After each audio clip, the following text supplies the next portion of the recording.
Hey everyone, it's Marvin. Thanks so much for listening to Books and Boba. I just wanted to take a quick second to remind you that Books and Boba just launched our Patreon to help support our future endeavors. Rira and I have been running Books and Boba for the last 6.5 years, and we've always talked about wanting to do more, including expanding our content offerings, being able to go to book events and do more coverage. And so to help us get closer to those ambitions, we started a Patreon to help us grow and to better support books by Asian and Asian American authors. We are offering 2 tiers for our Patreon. The first is our regular Boba member coming in at $3 a month, which will give you access to our brand new Books and Boba Discord server so you can engage with your fellow Books and Boba Club members and also Rira and myself in real time. This is where we'll be aiming to move the bulk of our book club discussions, but rest assured we'll still have a presence on Goodreads as well. And our premium tier is our Honey Boba member tier coming in at $5 a month, where in addition to access to our Discord server, you'll also get access to our monthly Boba Chats, a bonus podcast where Rira and I and some guests will get together each month and have a more casual discussion on stuff that may or may not be book related, as well as answer some listener Q&A. Honey Boba members will also have access to a poll to help decide an official Books and Boba book pick once per quarter. So if any of that sounds interesting to you, support Books and Boba on Patreon by going to patreon.com/booksandboba. As always, Rira and I really appreciate your support. All right, thanks for listening, and I'm on with the show.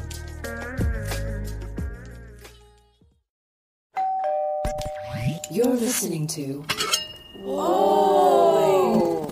Potluck.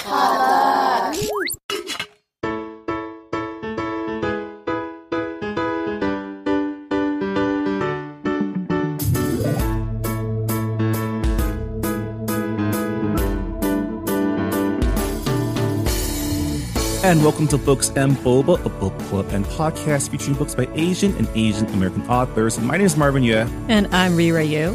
And we are here for an author chat with Susie Lo about her debut novel, Paper Names, a story that takes place over 3 decades in New York City about what it means to be American from 3 different perspectives, including a privileged white lawyer, an immigrant Chinese father, and his daughter. And I mean, if you've been following my Instagram, you should know that I've been in New York for the past week, and it was really a weird experience reading this book because I felt like it was following me. Like, scenes took place in Soho, in Flushing, in Scarsdale, which are all places that I visited during my trip because I have family up in Scarsdale. We did shopping in Soho, and yeah, I really felt like this book was made for my trip. Yeah. As someone who grew up partially in the East Coast, I definitely a lot of settings seemed very familiar to me. Yeah. And like we talked to Susie about her background, about being 1.75 Gen in America, what it means to be your family's legacy, about losing face, about performative goodness. So we pretty much like cover a lot of topics in this chat. Yeah. So please enjoy our chat with Susie Lo.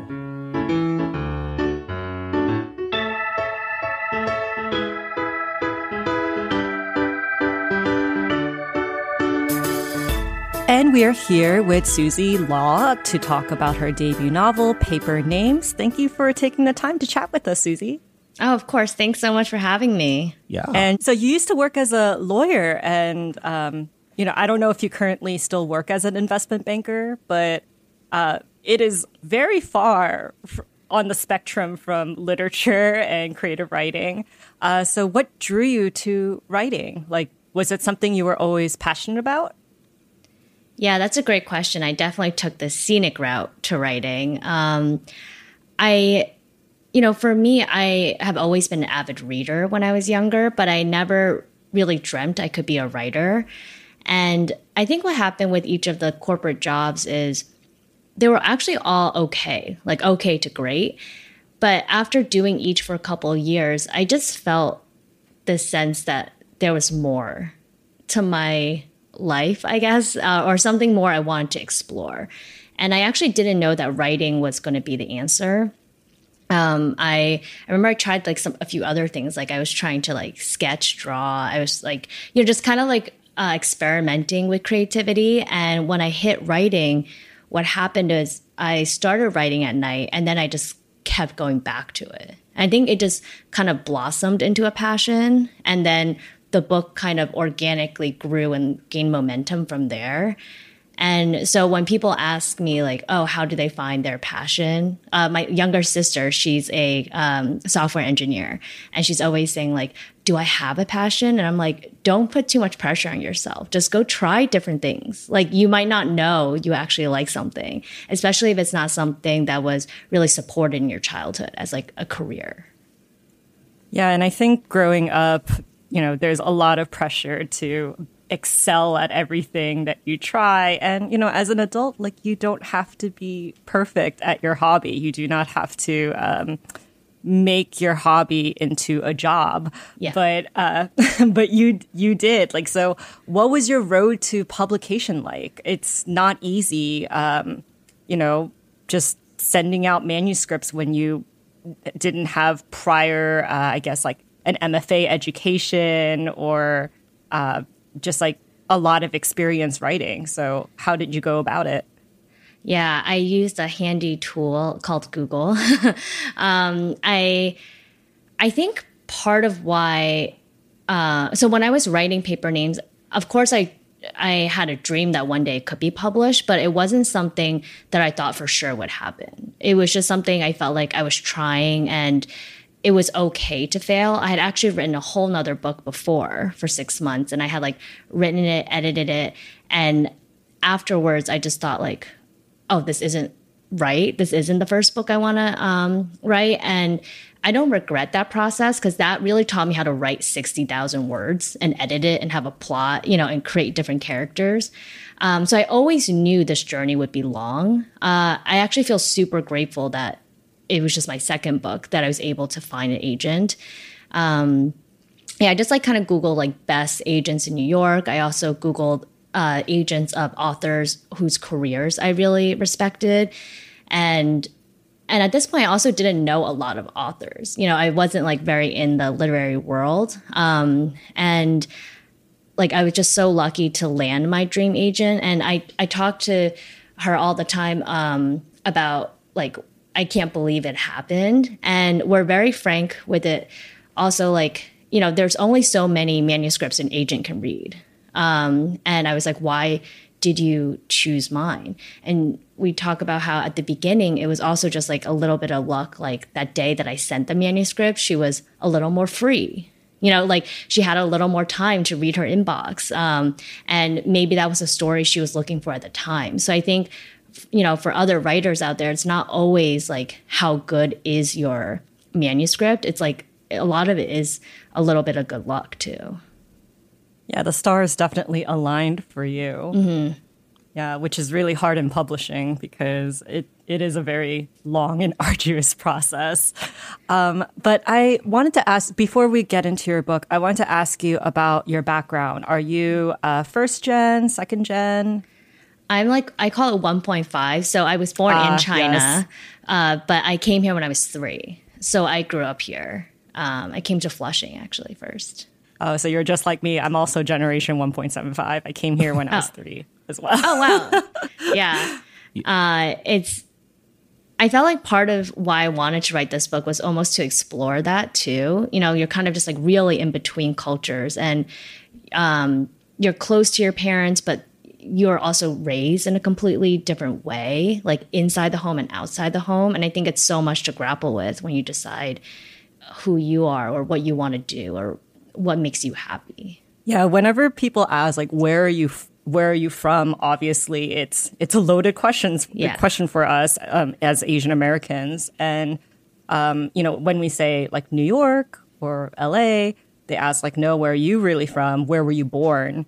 And I feel like with generation 1.75, 1.5, we can't get away from that question because like, technically I wasn't born in America. So does that make me less of an American? Like, I don't know if that's something that you went through, but it was definitely a question that I went through growing up. I remember in elementary school, we had to do a survey. Like, it was like, what are you? Like, what's your background? And I remember my teacher filled it in for me. She just wrote Asian American. And in elementary school, like, I was still obviously figuring out who I was. And my parents were very big on having me assimilate. And I think when I saw that she wrote Asian American, I was like, why didn't she just write American? Like, or like, why did she have to add this other label that I didn't kind of consent to at that time? So I think it was like, that's what made it so confusing. Like, even my parents wanted me to be more American, but I think as I grew up, I actually wanted to be more Asian. I wanted to explore more of my like culture. And that was, I feel like in Paper Names, that's something Tammy kind of has to go through as well. Like, for so long, she's told like, oh, you kind of look half white. That's great. But she's like, but why? Like, why can't I just be Asian? Why can't I just be who I am? So yeah, definitely my childhood experiences seeped into the novel. Yeah. I mean, personally, I grew up on the West Coast in a very like Chinese American, Vietnamese American enclave. So I didn't actually get the "where are you really from" question until I actually moved out to the East Coast. In like my first weekend there, I got hit with the "where are you really from." Do you remember what you said? Oh, I was. They were trying to be coy, like, "Oh no, where are your parents from?" Like, "Are you trying to ask me where I'm really from?" And then they like backed off. I was kind of aggressive about it. That's good. I wish I were more opinionated when I was younger. But I mean, speaking of your parents as like a 1.5 generation now with like a published book, I mean, what do they think about you and your creative writing pursuits? It's a very basic question we need to ask our Asian American authors. Oh yeah, of course. So when I left law, at first I actually didn't have my banking job lined up. I had just been on a conveyor belt. Like, I went straight from college to law school to my law firm. And I just wanted, or I needed a break. And I felt like the only way I could really reevaluate what I wanted to do with my life was to completely like leave my life. So I went to Europe and I like backpacked around. And when I told my parents I was doing that, it was like, really bad. Like, they were very, very, very unhappy. Like, it was hard to talk to them even about it because I think they just couldn't understand what I was trying to do. I remember my dad said to me, like, oh, why are you complaining about your hours? He's like, if I could make the money you made, I would work 24/7. And I believe him. Like, he would just like never sleep, never do anything. And then when I came back and I got my job at Goldman, I think they were like, oh my God, thank God. Like, she's a rational person again. And then when they found out I was writing at night, they were just like, oh no, like, not again. I never told them what the book was about for the longest time until the week before I submitted the manuscript to agents. And they were asking me all the time. And finally, the week before, I just thought, it's not like the manuscript's going to change at this point, right? And it's done. So I told my mom, like, oh, at the core of the novel is a Chinese American family who are immigrants and they're making their way in this new country. And my mom looks at me and she's just like, who's going to want to read that?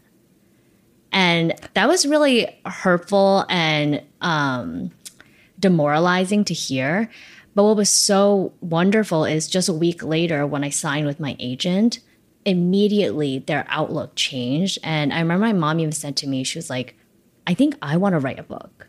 And I think that's why representation really matters. Like, obviously on like a large scale, when we see like Shang-Chi, like the first Asian American superhero, or all the awards for Everything Everywhere All at Once, like that's so important on a large scale. But I saw like on a microcosm, like how just me getting to publish my story or even just sign an agent to have the hope of publishing my story totally made my mom think maybe she could have her story out there too. So now I see that when she said to me, who's going to want to read that story? She wasn't actually saying it to me, right? She was saying it to herself. And now they're so supportive. They're just like, they love that I'm kind of my own boss and like that, I can do what I love for a living, because I think it opened up their minds to like what they could do with the rest of their lives too. Yeah. And now they can show off to their friends that they have a published author Well, the funniest thing is like my mom, she's on WeChat a lot with her friends, and she said, oh, the other day one of my friends text or whatever messaged me on WeChat being like, oh, my son wants to go into film, and my mom's like, you know what I wrote back? I was like, oh no, what'd you write back? She wrote back, oh, just trust him, let him fly. And I was just like, wow, Mom, like you could have had that attitude like 3 years ago for me.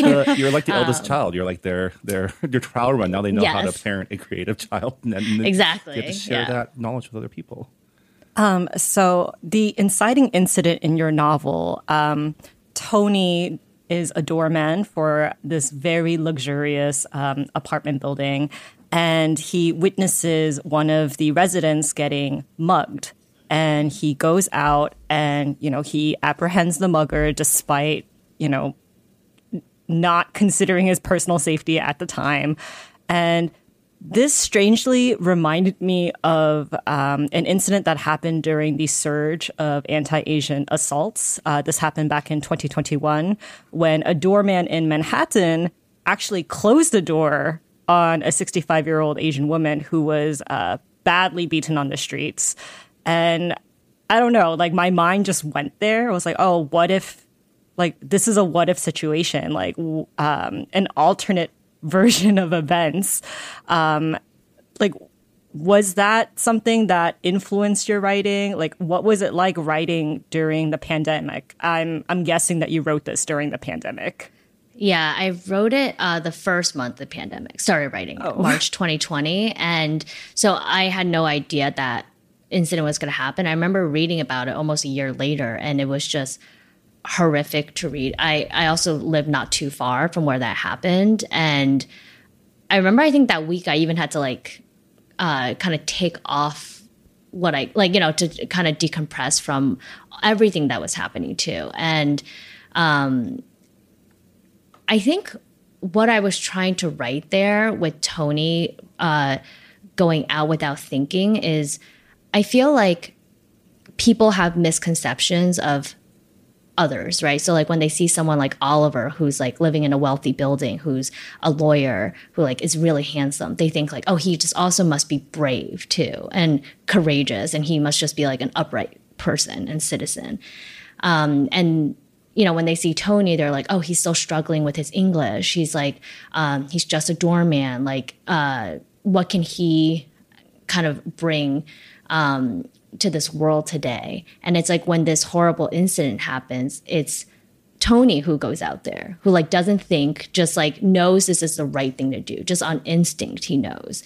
And whereas Oliver's like more calculated, he's just like, oh, is this safe for me? He's like almost more it's almost like Tony is the id and Oliver's the ego, and they're kind of presented with the same situation, but they react so differently. And I think that's what's so interesting to me about their relationship too, right? Like even throughout the story, Tony thinks Oliver's this completely different person than who he really is. And Oliver also thinks Tony isn't as good of a person as he really is. And it's just like our perceptions of each other, or what a job means, or what we look like on the outside. I think, it's just so different from the person inside. So yeah, your novel follows the story of three point of view characters, right? You have Tony, the father of this Chinese American immigrant family, Tammy, who is his daughter, who is like you, a 1.5 generation. She came to the States when she was very young, and then Oliver, who is this white privileged lawyer with like a dark family secret. Can you tell us about how you came up with these three as your point of view characters? So Oliver was surprisingly the first character that came to me.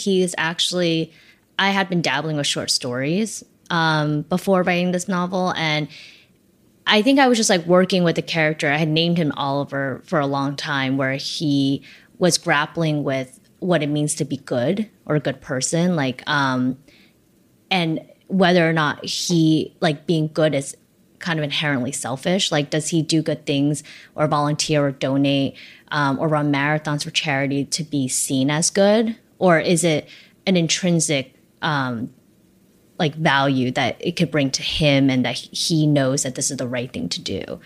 And so he's been in a bunch of other short stories. And I think Tony came next because, I actually didn't want to write about Tammy because in some ways I felt like people would think I'm Tammy, and I'm not Tammy. I'm really all of these characters. But I think with Tony, I felt like safer to write him too because it was like a different person clearly than I was, and so it was easier to imagine Oliver and Tony as full characters right away because I knew they wouldn't be mapped back to me. And it was easier to almost let my imagination run free. And actually, the third character is supposed to be Clara, the woman who gets attacked at the beginning of the novel. So the trio was supposed to be Clara, Tony, and Oliver. But when I wrote Tony's chapter and Tammy was there, I just felt like she just kept calling, I guess, to me. And once I got to the fourth chapter, I just wanted to write her. And I was just like kind of trying it out. And once I found her little voice, like especially as a 9-year-old, it was just so fun to write a spunky 9-year-old and also like look up what the trends were in the 90s, like the music and, the Lisa Frank folders, like things like that. It was just, I think it was just so fun for me. So she just kind of kept growing inside my mind too.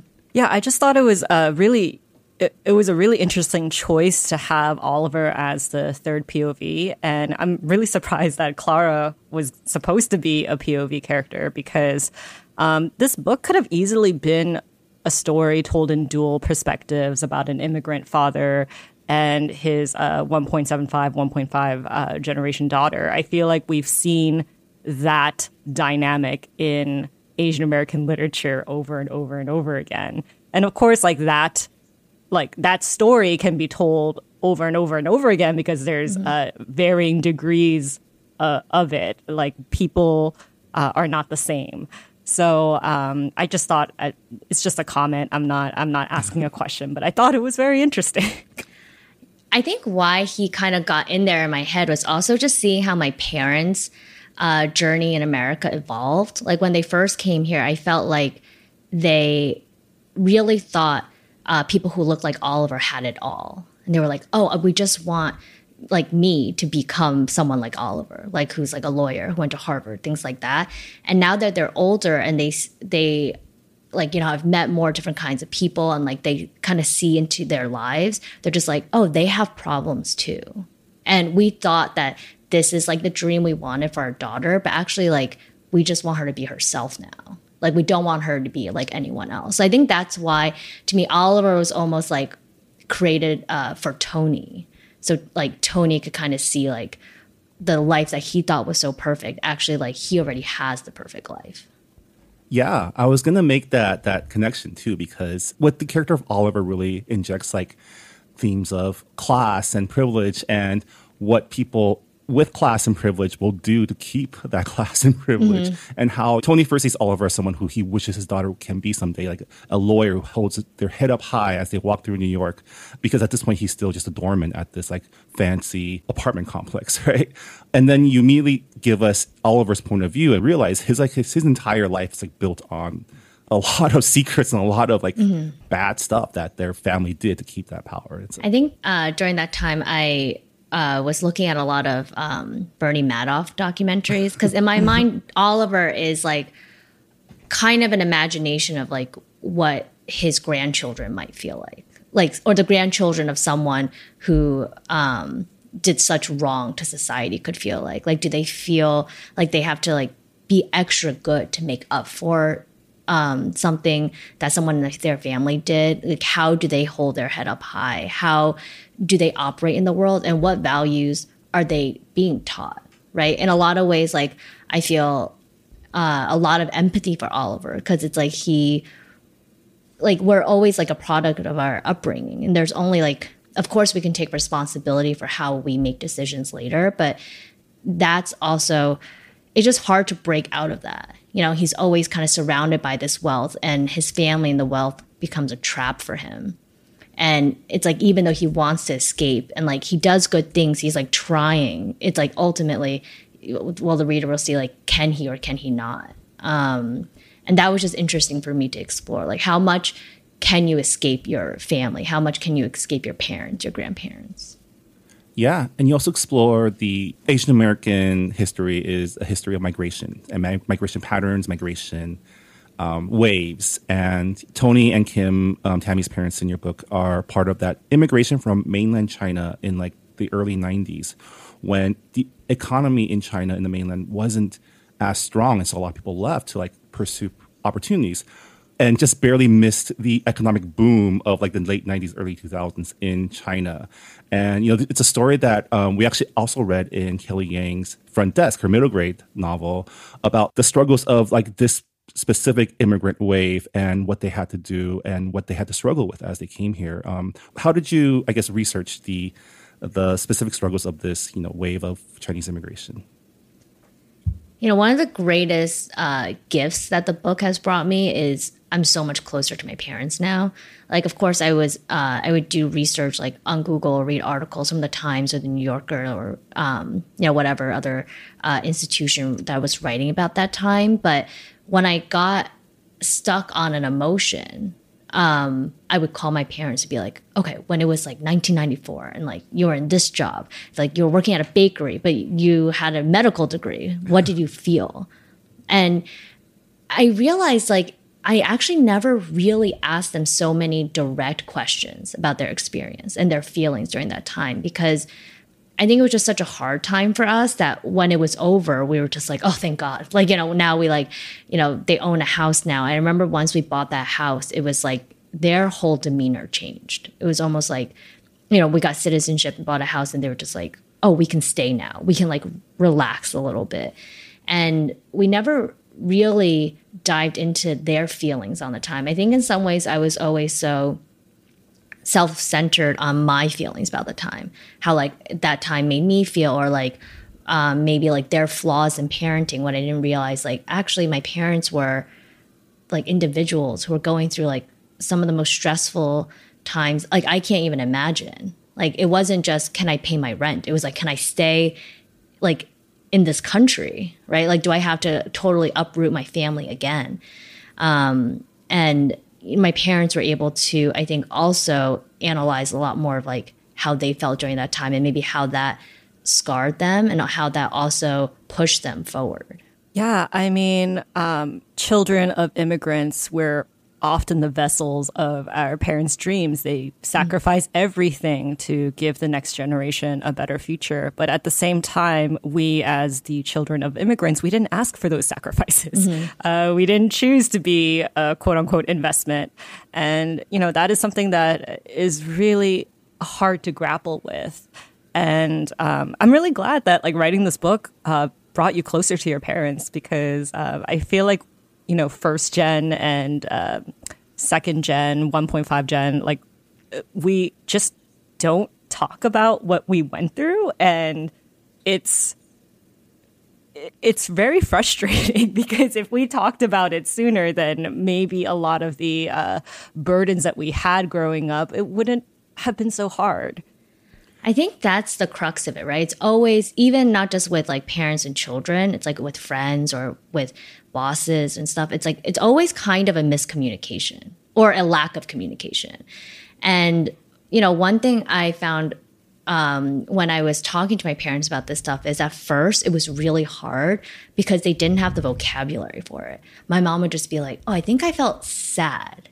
And I was like, okay, can you tell me more? She's like, what other words are there? Like, and I would kind of give them examples like, oh, maybe you felt this way or maybe you felt that way. And then that would actually help them calibrate how they really felt. And now when we talk about things that are happening during our day, we're able to talk about our emotions more because I think they built up the skill. Because when they were younger, they were not taught to really care about their feelings. You know, it was like kind of just head down, just keep working. Just like if you feel sad, just like channel it to your work. If you feel anxious, just channel it. Don't burden others with it. And now that we can so openly talk about things, it's like I even feel like they're lighter people because they realize it's not a burden for them to tell me when they're stressed. Like I want to help them, and when they say it, I think it like leaves them a little bit too. Yeah, I mean, part of being a child of immigrants is growing up and realizing that your parents are fully 3D people as well, and not just your parents who tell you what you can and can't do. And sometimes they even forget what they told you can't do after a while. I did like what you said about language, because there's a scene in your book where Tony uses like a Chinese colloquialism like 心肝, which means heart and liver, which is one of those things that it's just, there's no translation really. It's like, it's a colloquialism, it's an idiom. It's not something that has a right translation. So, Tammy doesn't understand it, but I think it resonated with me because my mom used to call me that too. So it was really cool to see. That's so sweet. Yeah. So like Tony clearly loves his daughter. We've talked about like sacrifices of parents and whatnot, but you also make it very clear in the very first page of your book that he has a temper and he does physically hit Tammy on occasion when his temper can't be contained. And it's a really painful process for a lot of children of immigrants to kind of separate like what is love, what is tough love, and what is just downright abuse and toxic behavior. How do you give grace to your parents' sacrifice, but also hold them accountable for their toxic behavior? What are your thoughts on just like that process of reconciliation? Oh, that's such a hard question, but it's a good one. I think, I didn't have that exact experience as Tammy did when she was younger. But what was so interesting to me is like, no matter how flawed my parents were towards me, I felt deep down I always wanted to be closer to them. It was like, I think that's something children kind of always feel towards their parents for a long time, at least. It's kind of like no matter what their parents do, like you still want them to love you. You still love them, like for some reason, like you want to understand them. And, with my parents and I often have to remind myself we're not just separated by a generation or a couple of generations that every parent and child are separated by, but we're separated by a complete culture, right? And back then, when my parents were in China, it was culturally acceptable to discipline your children in this way. And I think then when they came to this culture, it was like clearly not acceptable. So it's like they had to kind of like make adjustments as well. Like I remember even my mom would want to like yell at me in public and then she couldn't. But she probably would have done it in China and she probably would have been like admired for it. Like they'd probably been like, oh, great, that's a good mom, So I think these definitions of like how, like what a good parent is or like how we should discipline our children does vary from culture to culture. And I do think it's almost like just talking about it is so important and having people acknowledge what they did that was wrong. In one of the harder conversations I had with my parents, we would talk about these things and they would say to me, like, you always bring up the past. You like just can't let it go. Why can't you just like let it go? And I was like, in that moment, I realized it's because you never said sorry. Like, I just need you to acknowledge what you did and that you're sorry you did those things and like that you won't do it again. And then we can try to, move forward. So I think like communication and acknowledgement and just kind of working through it, knowing that both of your North Stars are to just be a closer unit. I don't know. Have you thought about that in your life? I mean, like with me, I've actually like my relationship with my parents have it's been rough. There was a little bit of bad blood, but as I've grown up and became more, I guess, in their words, more difficult. More headstrong. They always bring up the fact that my zodiac is a horse, and they're like, of course, a girl who has a horse zodiac would be stubborn and like so not want to listen to their parents. But like I remember I had a conversation with my mother a couple of years ago, and like just told her like I was so unhappy and so stressed by just how much pressure she put on me.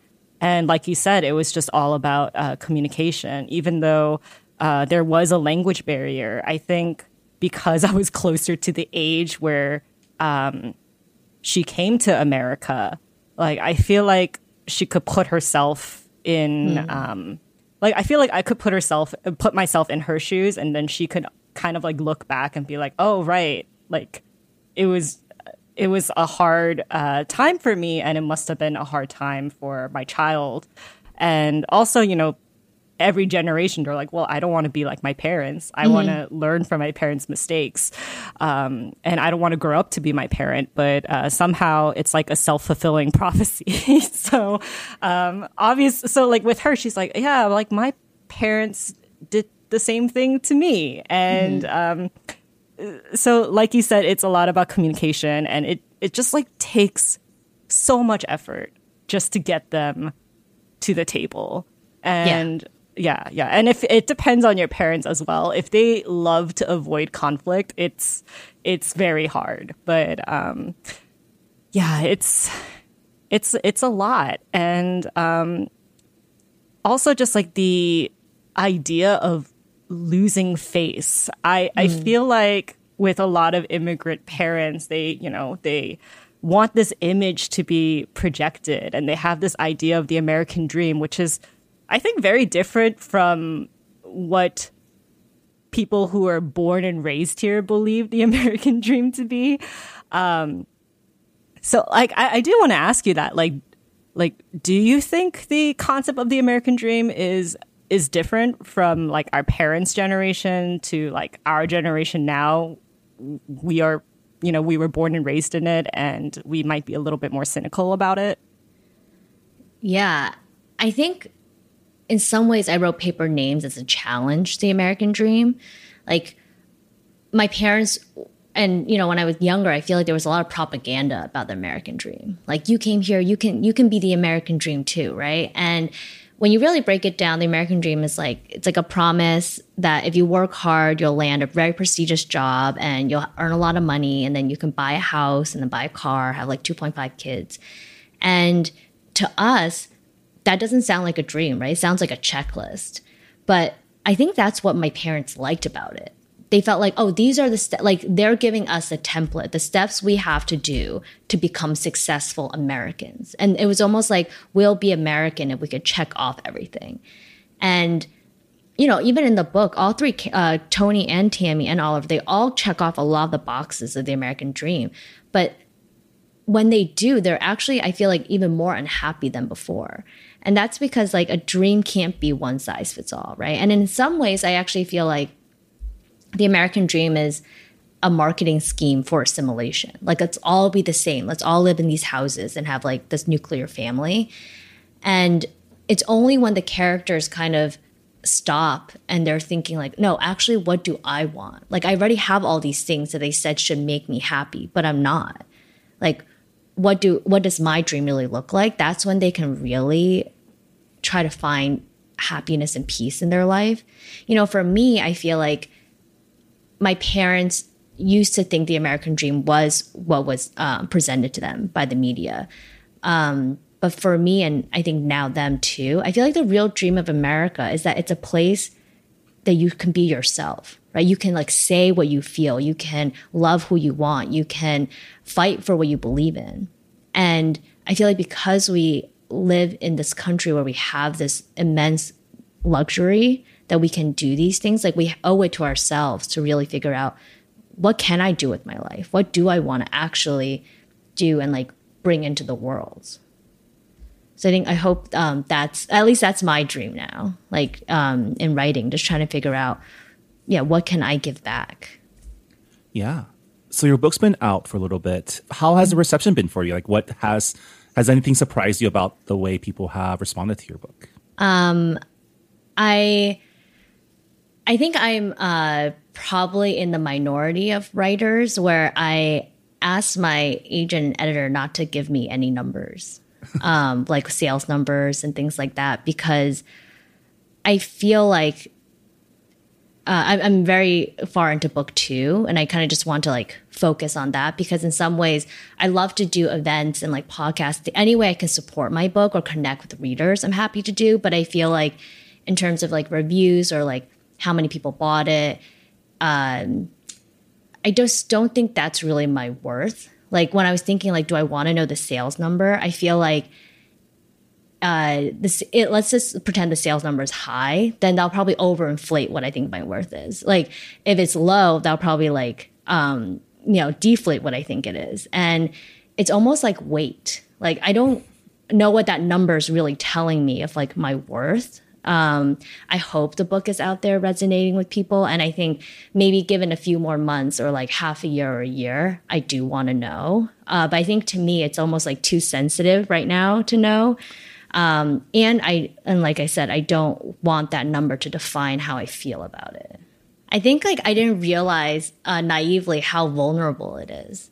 Like, I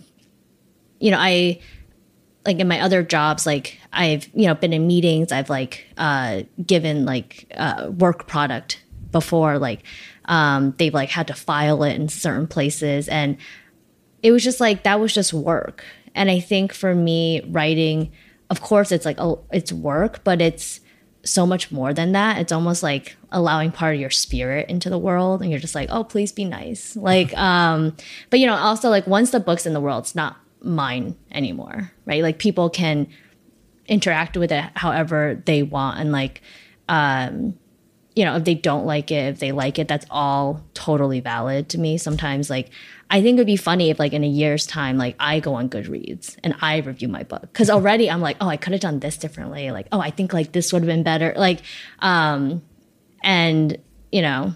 I think it's hard. And some authors are really great with it. They're just so, kind of like able to compartmentalize these things. And, maybe like as I write more books, I'll get there too. I don't know. Have other authors told you like they really like knowing their numbers and I think it's a common thing where they're like, I don't want to know. And and they say like, don't go on Goodreads.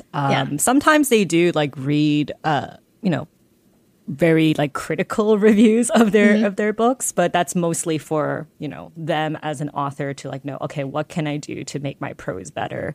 Yes. But I think everyone is just like, just focus on the writing. Like you don't go into publishing hoping that you're going to make a lot of money. That's just not how it is. Unfortunately, like we are trying to change that in the industry. I feel like people should get paid more, but that is a conversation for another time.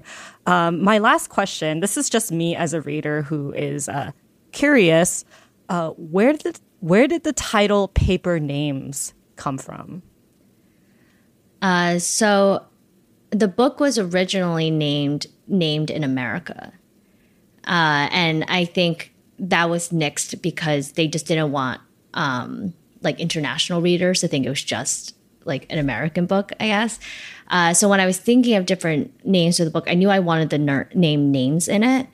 And then I just remember like just taking a couple of days to just kind of meditate on that. And I feel like why I was drawn to names is like names are such a big part of our identity, right? Like our first names and last names, like they're just with us for the rest of our lives. And I also felt like they're kind of given to us kind of randomly. Like we didn't choose our names, right? And we use those names and we sign all the important contracts of our lives, right? That's our government name. So that's our paper name.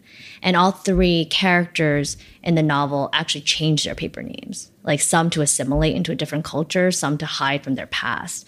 And I want to explore what effect changing your name would have on you. And also what would make someone maybe turn around and try to reclaim that name.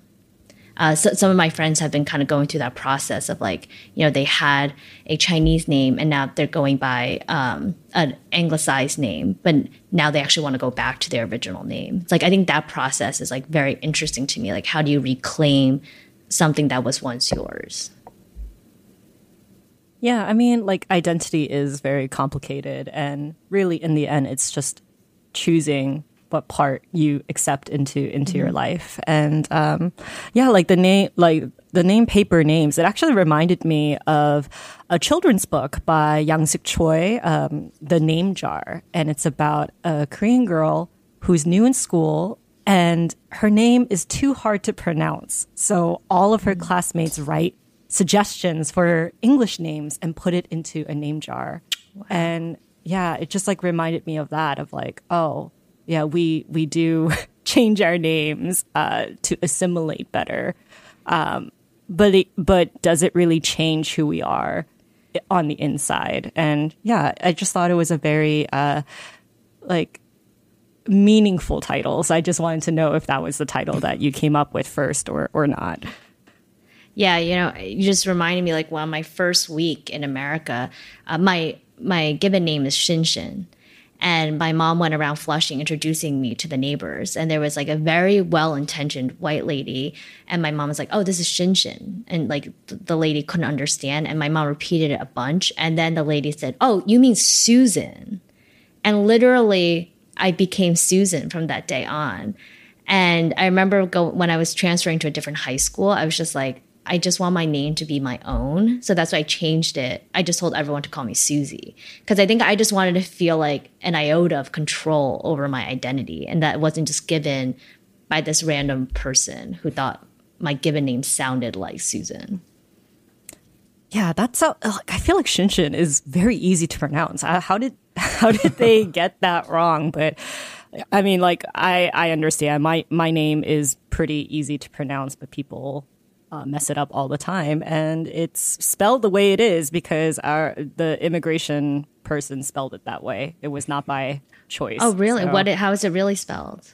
So my Korean name is Rira. So I guess it could be romanized in multiple ways. Some people romanize it like Lela or Lila, like Lila, but the immigration person was like, oh, Rira. Okay.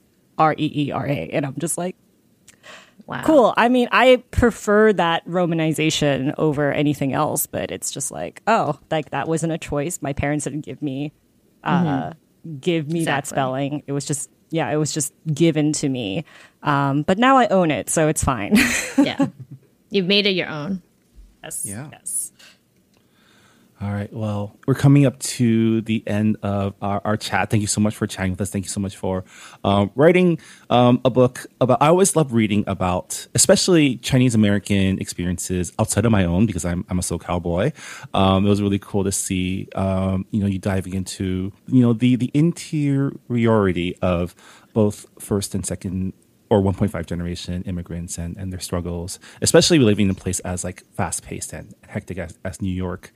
I guess if you don't mind me asking, are you working on anything else right now? Are you? I mean, you said you're working on a second book, but are you allowed to tell us about that second book? Oh, yeah. The second book is also from 3 different point of views. But the central spine kind of connecting all 3 is a young couple and their relationship. And it's their relationships kind of told through the point of views of the young man's father and the young woman's mom and sister. And these 3 point of view characters all go through their own journeys. But something I was thinking when I was deciding to write this book is like, for so long I was told, like, if you're the right couple, nothing will break you, right? Like nothing can happen where like will affect your relationship. But I actually think what's going on in the lives of the people closest to us really does affect us. And I think that's just something I wanted to explore. Well, Susie, thank you so much for joining us on Books and Boba, and best of luck on your future endeavors, and congratulations on your debut novel. Thank you. Thank you so much for having me. And that was Susie Law, the author of Paper Names, available now at booksellers everywhere, including the Books and Boba online bookshop. As always, when you buy a book from our online bookstore, you not only support the Books and Boba podcast, but also your local bookstores as well. Books and Boba is also supported by our Patreon members. If you want to join and engage with us even further, you can join our Patreon at patreon.com/booksandboba. Books and Boba Patreon members gain access to our exclusive members-only Discord server, where you can interact with fellow club members in real time. And subscribers at the Honey Boba level will also get access to our Boba Chats, which is our new monthly special bonus episode of the podcast. And before we go, one last reminder that our July 2023 book club pick is The Imaginary Lives of James Poneke, a novel by Tina Maccaretti about a Maori boy who wants to see the world and agrees to travel to Victorian England to be part of a living exhibit. We're really excited to check out this book that explores not only Pacific culture, but also of colonization and cultural theft. So we hope you read along with us. If you've already finished the book and have some thoughts to share, please let us know on our Goodreads forums or our Discord server. As always, we love to include the feedback from our members in our podcast whenever possible. And with that, thank you for listening to this episode of Books and Boba. Thank you again to Susie Luo for joining us on this episode. And we'll see you all next time. Bye, everybody. Bye. Thanks for listening to Books and Boba. This podcast was hosted by Marvin Yue and Rira Yu and edited and produced by Marvin Yue. Follow the book club on Twitter and Instagram by going to @BooksandBoba and engage with us on Goodreads on our Goodreads group. You can also check out past episodes of the podcast by going to booksandboba.com and by subscribing to us on your favorite podcast app. Don't forget, you can support Books and Boba and Asian American authors by purchasing books at our bookshop.org account. Check out the link in our show notes and also at booksandboba.com. Books and Boba is a proud member of the Potluck Podcast Collective, a collective of Asian American hosted podcasts featuring unique voices and stories from the Asian diaspora. Learn more about the collective and check out our fellow Potluck shows by visiting the website podcastpotluck.com. Thanks for listening.